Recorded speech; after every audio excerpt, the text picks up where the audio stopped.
Continuing our coverage of the crisis in Libya tonight, the State Department issued a travel advisory for Libya, recommending U.S. citizens and officials leave the country.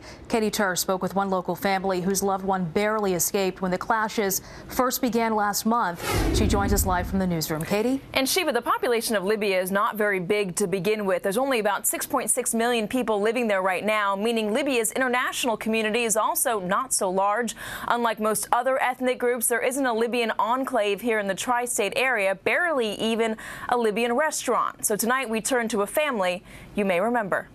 We first met the Bukers about 3 weeks ago. They were waiting nervously at Newark Airport for Haria, their matriarch, to get home from Libya.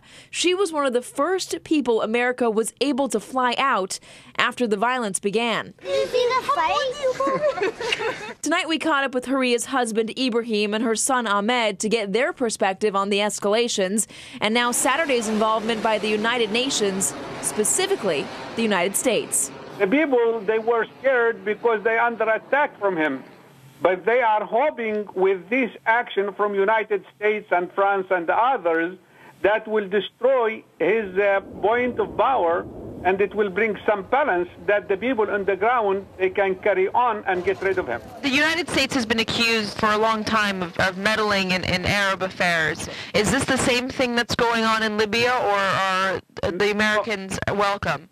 No, this is completely different what happened in Iraq and other places.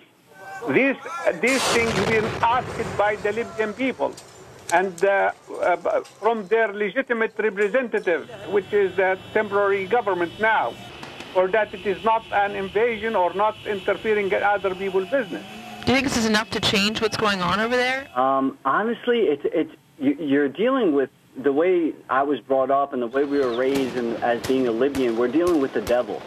And you just can't call it with the devil. I mean, we don't know what's going to happen next. We don't know what kind of antics he's going to come up with or what he's going to say. But what really makes me happy is to see how the whole world is against him. And I finished my conversation with Ahmed by asking what he hopes he will be able to tell me in another 3 weeks or perhaps more. He says the main goal is for people around the world not to immediately think of Gadaffi when they hear about Libya, but rather to think of democracy. In the newsroom, Katie Tur, News 4 New York.